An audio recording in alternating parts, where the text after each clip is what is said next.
5,000 years ago, the world ended. Water covered every mountain. Civilization drowned.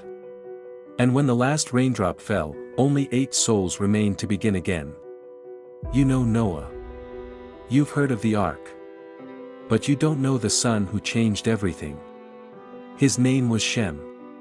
While his brothers chose paths of division and conquest, Shem carried the flame. From his bloodline came Abraham. From Abraham came Isaac, Jacob, and the 12 tribes. From those roots came Moses, David, and the prophets. From that same line, 3,000 years later, came a carpenter from Nazareth. Every page of the Bible that matters, every promise that endured, every covenant that shaped history, they all passed through this one man who stepped off the ark with nothing but his father's blessing and his own quiet faith. This is the untold story of the son who inherited the world, the father of the Semites, the ancestor of faith itself.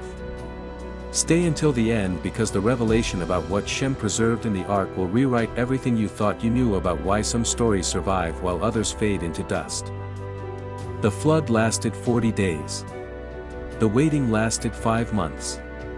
The stench of animals, the groaning of wood, the silence of a drowned world outside, this was Shem's inheritance. He was not the oldest son.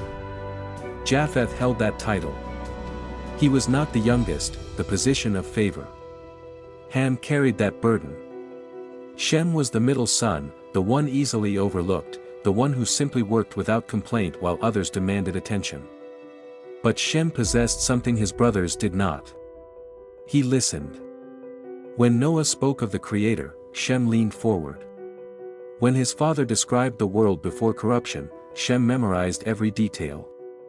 When the rain hammered the ark roof and fear gripped the 8 souls inside, Shem was the one who asked questions. What will we plant? How will we rebuild? What must we remember so this never happens again? Noah saw this hunger. He marked it. On the day they stepped onto the mountain of Ararat, when the ground was still wet and the world was still empty, Noah gathered his sons. To Japheth he gave expansion, the promise of enlargement and distant horizons. To Ham he gave servitude, the consequence of seeing and telling rather than covering and honoring. But to Shem, Noah spoke words that would echo through eternity. Blessed be the Lord, the God of Shem. Not Shem's God. Not a God of his making. The Lord, the existing one, the self-existent, the I Am, he would be Shem's God. And more. May Japheth dwell in the tents of Shem. The oldest son would find his home in the middle son's camp. The expanding nations would seek shelter in the covenant line. Shem received no territory that day. No empire. No immediate kingdom. He received presence. He received relationship. He received the weight of being the one through whom the divine would continue to speak. Shem lived 500 years after the flood. He saw what no other human would ever see. The world repopulate from 8 souls. The first cities rebuilt from mud and memory. The Tower of Babel rising in defiance, and the confusion of tongues that scattered humanity across the face of the earth. Shem watched his own children multiply into nations. Elam became father of the Persians. Ashur built Nineveh and the cities of Assyria. Arphaxad carried the line forward. Lud gave his name to the Lydians of Asia Minor. Aram became father of the Arameans, the Syrians, the people whose language would one day be spoken by the Messiah himself. Shem named them. Shem taught them. While the world forgot the flood, Shem remembered. While new generations built ziggurats and palaces without room for the Creator, Shem maintained the altars. He became the last living bridge between the lost world and the new one. People traveled to find him. They brought questions about the old times, about the judgment, about what the Creator required. Shem answered with patience. He described the garden. He recounted the fall. He explained the corruption that brought the waters. And he told of grace, of the ark, of the rainbow that still appeared when storm clouds gathered. Shem was not merely a historian. He was a priest. the first after the flood. The one who preserved the knowledge of sacrifice, of blood covering sin, of fire ascending as the pleasing aroma that turned away wrath. His tents became sanctuary. His camp became refuge. The God of Shem was not a distant deity demanding tribute. He was the one who walked with men, who spoke, who made covenants and kept them. This relationship, this walking with God, was Shem's gift to his descendants. It would survive when empires fell.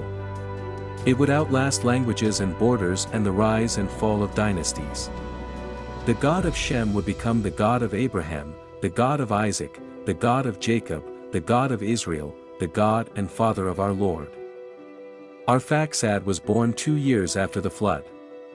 Shem was 100 years old, still vigorous, still remembering. From Arphaxad came Shelah. From Shelah came Eber. The name means, the region beyond, and it carried prophecy. Eber lived in the days when the earth was divided, when the Tower of Babel fell and humanity scattered. He chose to remain. While others chased new horizons, Eber stayed in the original place, maintaining the original tongue, keeping the original faith. From Eber, the name Hebrew would come. The people who crossed over. The ones who would not blend with the nations. The line continued. Eber's son Peleg was born in the very year the earth was divided. The name means division. A marker of history. From Peleg came Ru, Serug, Nahor, Terah. Each generation shorter than the last. Each generation closer to the fulfillment. The lifespans dropped from 500 years to 200, then 100, then the familiar 70. The world after the flood was not the world before. Something had changed in the atmosphere, in the soil, in the human frame. But the line of Shem remained distinct. They did not intermarry with the daughters of Cain's rediscovered cities. They did not worship the new gods of the new nations. They maintained the altars. They kept the stories. They passed the promises from father to son with the same care they used to pass physical life itself. Terah was the 9th generation from Shem. He lived in Ur of the Chaldees, a city of moon worship and commerce, of ziggurats and stargazers. But Terah had heard the stories. His fathers had preserved the knowledge of the true God, the God of Shem, the one who made the stars rather than being subject to them. Terah had 3 sons. Abram, Nahor, Haran. Haran died young, leaving a son named Lot. And something stirred in Terah that his fathers had felt before him. The call to move. To leave. To seek a place beyond the region beyond. The family packed their goods, their servants, their flocks. They set out for Canaan, the land that would one day bear their name. But they stopped in Haran. The journey was hard. The old ways pulled back. Terah died in that city, never reaching the destination. But the call did not die with him. Abram heard it. The 10th generation from Shem, the heir of 5,000 years of promise, stepped out of Haran at age 75 with nothing but a voice and a vision. The Lord said to Abram, "Go from your country and your kindred and your father's house to the land that I will show you. And I will make of you a great nation, and I will bless you and make your name great, so that you will be a blessing. I will bless those who bless you, and him who dishonors you I will curse, and in you all the families of the earth shall be blessed." Abram went. This was the moment Shem's line became Abraham's line. The promise to the son of Noah became the promise to the father of faith. The God of Shem became the God of Abraham. And every subsequent revelation, the covenant of circumcision, the promise of Isaac, the sacrifice on Moriah, the oath by himself, all of it rested on the foundation laid by a middle son who simply listened, who simply remembered, who simply passed it on. From Shem's other sons came the nations that would shape the ancient world. Elam built the first Persian Empire, the rival of Greece and Rome. Ashur created Assyria, the lion whose roar scattered nations. Aram's descendants filled Syria and Mesopotamia, their language becoming the lingua franca of empire, the tongue in which the Creator would one day speak from heaven. The Semites were not one people but many. They fought each other. They enslaved each other. They forgot their common father and worshipped common idols. But the line of promise remained distinct. While the Elamites bowed to Persian fire and the Assyrians served Ashur and the Arameans followed Rimmon, the Hebrews, the descendants of Eber, the children of Abraham, maintained the knowledge of the God of Shem. This was Shem's legacy. Not empire. Not conquest. Not the wealth of Ur or the power of Nineveh. The legacy was the name. The God of Shem. The one who made himself known. The one who spoke. The one who promised and performed. Every other ancient people has disappeared. The Elamites are gone. The Assyrians are dust. The Arameans survive only in the language they spoke. But the Hebrews remain. The Jews persist. The descendants of Abraham, Isaac, and Jacob still walk the earth, still read the Torah, still await the fulfillment of promises made 5 millennia ago. This is the mystery of Shem. The reason his line survived when stronger nations perished. He carried the relationship. He preserved the memory. He passed the promise. What did Shem preserve in the ark that his brothers did not? The question matters because the answer explains history. Ham carried the knowledge of survival. He was the practical one, the one who could build cities and organize labor and create systems. But Ham also carried something darker. The memory of his father's nakedness, the story he told instead of covering, the shame he spread rather than bearing. Japheth carried expansion. He was the explorer, the one who would fill the isles of the Gentiles, whose descendants would sail to Europe and Asia and the far corners of the world. But Japheth did not carry the presence. He did not maintain the altars. He did not teach his children to wait for the voice of the Creator. Shem carried the word. In the ark, while the waves tossed and the animals groaned, Shem asked his father to repeat the stories. The creation. The fall. The promise of the seed who would crush the serpent's head. The judgment and the grace. He wrote them down. The records of Shem became the source for the records of Moses. The genealogies that seem tedious in Genesis are the proof of preservation. Shem kept the line straight. He kept the story clear. He kept the promise alive across 5 centuries of personal memory. This is why the Bible begins with creation and moves immediately to the flood and then to Shem. The narrative is not random. It is the account of how the word survived when the world perished. Shem was the vessel within the vessel. The ark within the ark. The memory that outlasted the memory of water. Ancient Jewish tradition holds that Shem established the school of the prophets, the line of oral teaching that would eventually produce Samuel and Elijah and all who spoke for the Creator. Early Christian writers identified Shem with Melchizedek, the king of Salem who met Abraham with bread and wine and received tithes from the patriarch. The name Melchizedek means king of righteousness, and Salem means peace. Shem, whose name means name or renown, would have been the oldest man alive in Abraham's time, the only one who remembered the world before. The priesthood he held was not of Aaron's order, not of the law that would come later. It was the original priesthood, the order of the firstborn. The right of the one who walked with God. Whether Shem was Melchizedek or not, the connection matters. It shows how the ancient world understood Shem's role. He was the one who remained. The one who did not chase new gods or new lands. The one who stayed in the place of meeting, maintaining the altar, preserving the blessing. The Talmud records that Shem and his great-grandson Eber established a house of study where they taught the Torah before it was given on Sinai. This is not merely legend. It is the recognition that the law did not begin with Moses. It began with creation, was preserved by Shem, and was simply codified when the people needed written form. The oral Torah, the teaching passed from mouth to ear across generations, began in the ark. Shem was the first student. And the first teacher. Every major covenant in Scripture follows the pattern established with Shem. Noah's covenant was universal, the rainbow for all flesh.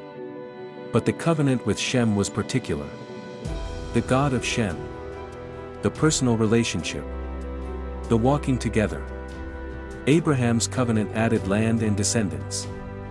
Moses' covenant added law and system. David's covenant added dynasty and eternal kingdom. But all of them rest on Shem's foundation. The God who makes covenants. The God who remembers. The God who preserves a line when the world deserves destruction.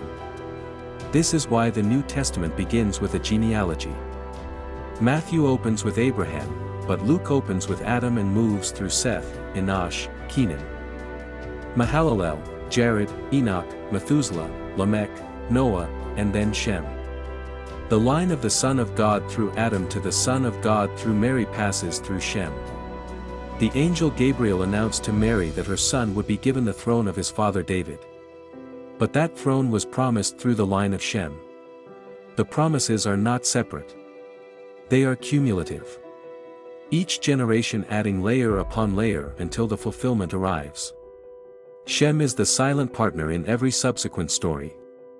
The one who made it possible. The one who kept the channel open when it could have been closed forever. Today, the descendants of Shem fill the headlines and the history books. The Jews, the Arabs, the Assyrians, the Arameans, all Semitic peoples, all children of the Son who listened. The conflicts that shake the Middle East are family conflicts, cousins fighting over the inheritance of Abraham and the memory of Shem. The state of Israel represents the return of the most visible Shemite line to the land promised through Abraham. The Arab nations carry the heritage of Ishmael and the other sons of Abraham, all of them Semitic, all of them part of the original division of tongues and territories. This is not merely ancient history. It is the living present. The God of Shem is still worshipped by billions. The stories he preserved are still read. The promises he maintained are still believed. When a Jewish child learns the Shema, they recite the words that Shem taught his children. When a Christian reads that Jesus is the son of David, the son of Abraham, they are reading the genealogy that passes through Shem. When a Muslim honors the prophets from Adam to Jesus, they are honoring the line that Shem maintained. The three great monotheistic faiths are, in their historical roots, Shemite religions. They share a father. They share a story. They share a God who made himself known to a middle son who simply would not forget. But here is what they never tell you. Here is the revelation that changes everything. Shem succeeded not because he was special but because he was ordinary. He did not have Noah's direct revelation. He did not build the ark. He did not receive the rainbow covenant. He simply believed his father. He simply passed it on. He simply refused to let the story die. This is the pattern of all true faith. It does not require greatness. It requires persistence. It does not demand miracles. It demands memory. Shem lived 500 years after the flood and never saw the fulfillment of the promise to Abraham. He never entered Canaan. He never witnessed the Exodus or the kingdom or the temple. He simply maintained the possibility that these things could happen. He kept the door open. He kept the line clear. He kept the God of Shem available for the moment when Abram would step out of Haran and into history. Every believer who has ever lived stands in Shem's debt. Every promise claimed rests on his preservation. Every covenant fulfilled was made possible by his ordinary faithfulness. The God of Shem is not a tribal deity of ancient Mesopotamia.